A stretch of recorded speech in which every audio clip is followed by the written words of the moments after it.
Dear students, आप सभी का अनअकैडमी आईएएस चैंपियंस के इस प्लेटफॉर्म पे स्वागत है। आज के सेशन में हम लोग दुनिया के सबसे फेवरेट डेस्टिनेशन जहां पर ग्लोबल इन्वेस्टर्स इन्वेस्ट करना चाहते हैं उसके बारे में बात करेंगे।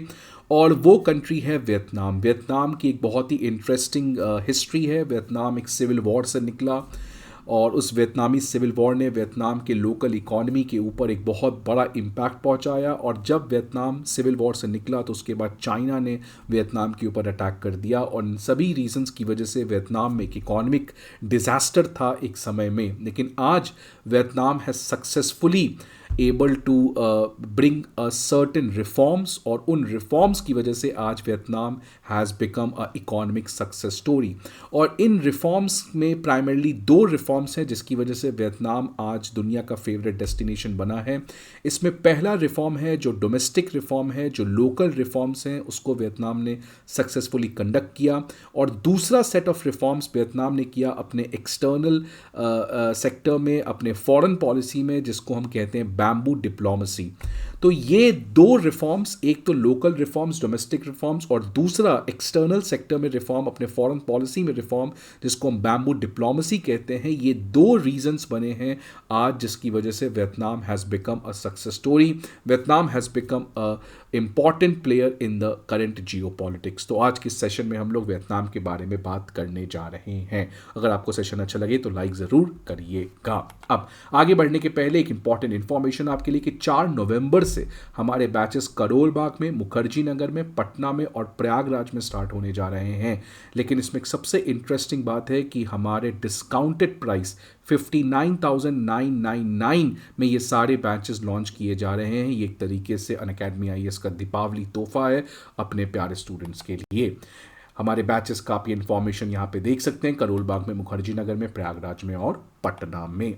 अनअकैडमी आईएएस जीएस कोर्स के अलावा सीसैट ऐसे writing course, comprehensive current affairs, full and test series और ऑप्शनल कोर्सेज जैसे फैसिलिटीज़ को प्रोवाइड करता है। इन सारे इन्फॉर्मेशन के लिए आपको हमारे ऑफलाइन ब्रांचेस पर विजिट करना होगा, या नहीं तो आप हमारे ऐप को डाउनलोड कर सकते हैं जहाँ पे आपको ये सारे इन्फॉर्मेशन प्रोवाइड किए जाएंगे।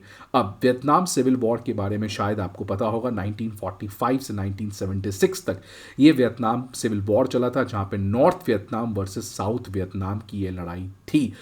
नॉर्थ वियतनाम में आपको और साउथ वियतनाम में, ये दोनों वियतनाम अलग अलग थे। एक वियतनाम को कंट्रोल कर रहे थे कम्युनिस्ट फोर्सेस और दूसरे वियतनाम को, जो साउथ वियतनाम था, इसको कंट्रोल कर रहा था या इसमें इन्फ्लुएंस था लिबरल कंट्रीज़ का, सच एज अमेरिका और वेस्टर्न कंट्रीज़ का। और जो नॉर्थ वियतनाम था उसमें कम्युनिस्ट फोर्सेस थे और इनको सपोर्ट कर रहा था चाइना और रशिया ऐसे कंट्रीज़।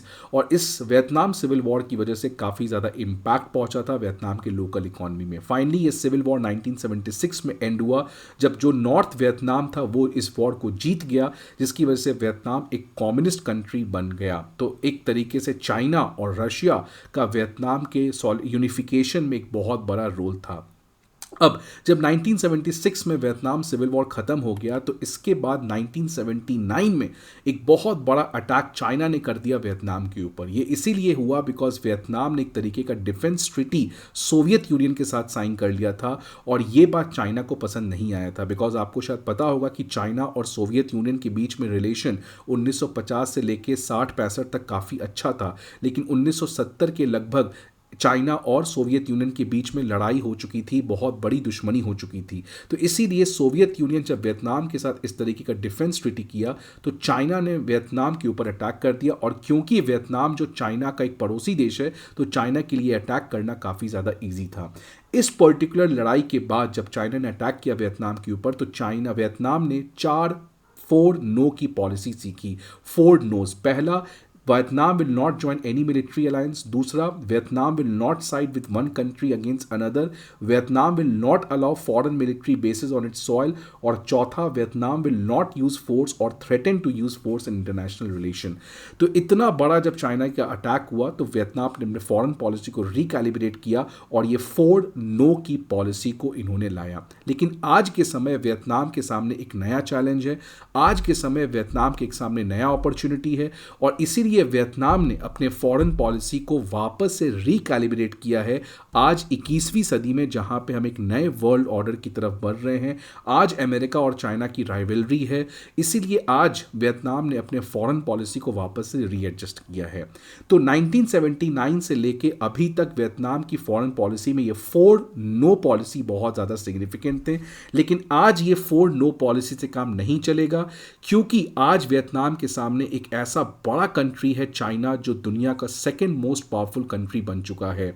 तो वियतनाम की हालत सेम इंडिया जैसी है। पुरानी कोल्ड वॉर में जब अमेरिका और सोवियत यूनियन की लड़ाई थी तो इंडिया नहीं भी कुछ करता तो काम चल जाता, वियतनाम भी कुछ नहीं करता तो काम चल जाता। लेकिन इस नए कोल्ड वॉर में जब वियतनाम और इंडिया दोनों के सामने एक राइजिंग ड्रैगन है, एक एस्पायरिंग हेजेमन है, तो चाहे या ना चाहे आपको अपने सिक्योरिटी के लिए अपने फॉरेन पॉलिसी में रिकैलिब्रेशन करना पड़ेगा। जैसे इंडिया अमेरिका के साथ दोस्ती बढ़ा के क्वाड की तरफ गया, वैसे ही वियतनाम ने अपनी फॉरेन पॉलिसी को रिकैलिब्रेट करके बैम्बू डिप्लोमेसी की तरफ गए हैं।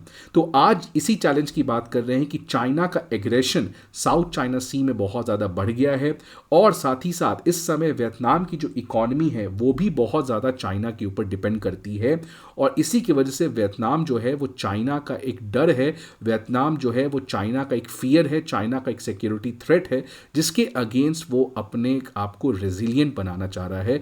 और इसी के लिए वियतनाम ने दोनों रिफॉर्म्स किए हैं, डोमेस्टिक रिफॉर्म्स और एक्सटर्नल रिफॉर्म्स, जिसमें बैम्बू डिप्लोमेसी है।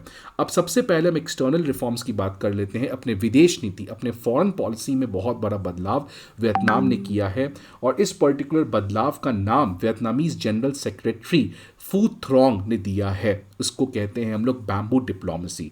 अब इसको लाने की ज़रूरत क्यों थी? इसकी लाने की ज़रूरत इसीलिए थी बिकॉज आज जिस तरीके से अमेरिका और चाइना के बीच में राइवलरी है, आज अमेरिका भी चाहता है वियतनाम को अपनी तरफ लाना, चाइना भी चाहता है वियतनाम को अपनी तरफ लाना, और वियतनाम इस समय नहीं चाहता है कि वो अमेरिका के साथ चला जाए और चाइना के साथ दुश्मनी कर ले, या चाइना के साथ जाकर अमेरिका के साथ दुश्मनी कर ले। तो इसलिए वियतनाम ने बैम्बू डिप्लोमेसी लाया है, जिसके अंदर वियतनाम जो है इस अमेरिका और चाइना के राइवलरी से अपना फ़ायदा उठाएगा। कैसे फ़ायदा उठाएगा?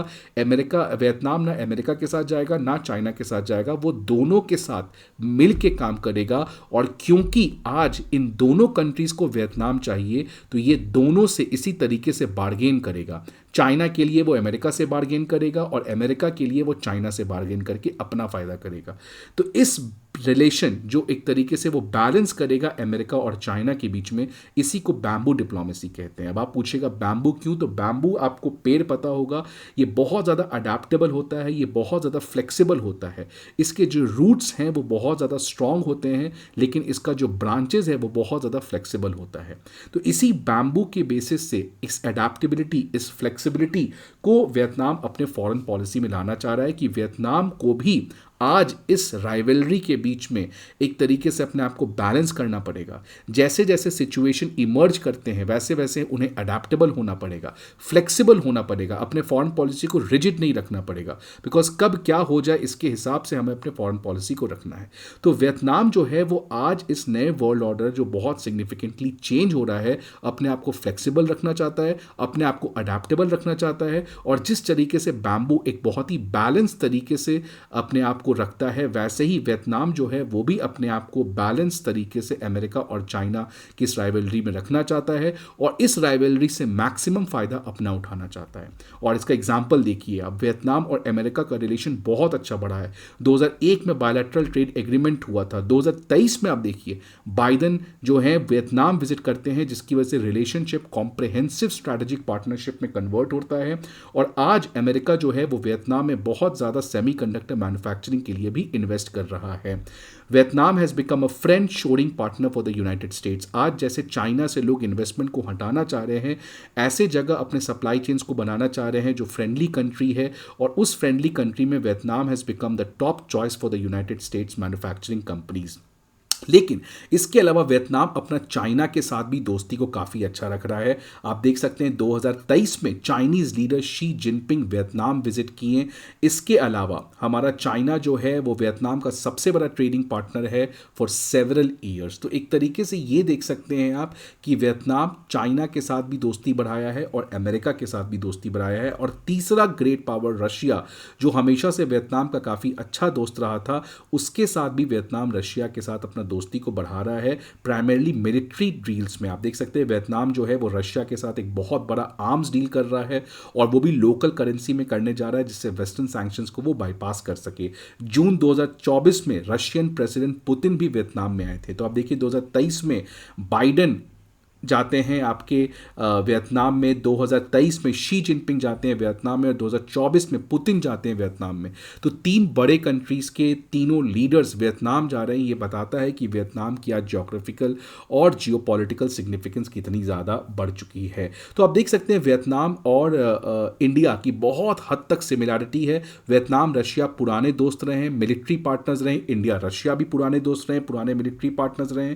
इंडिया और चाइना का रिलेशन आज बहुत डिक्लाइन हुआ है, लेकिन इसके बावजूद इंडिया चाइना इकोनॉमिकली बहुत ज़्यादा इंटीग्रेटेड हैं और दोनों लीडर्स एक दूसरे से लड़ने के मूड में बिल्कुल नहीं है। सेम वियतनाम चाइना के साथ है और वियतनाम अमेरिका का दोस्ती पहले बिल्कुल नहीं था। कोल्ड वॉर के समय ये अपोजिट कैंप पे थे, बिकॉज अमेरिका साउथ वियतनाम को सपोर्ट करता था लेकिन जीता था नॉर्थ वियतनाम।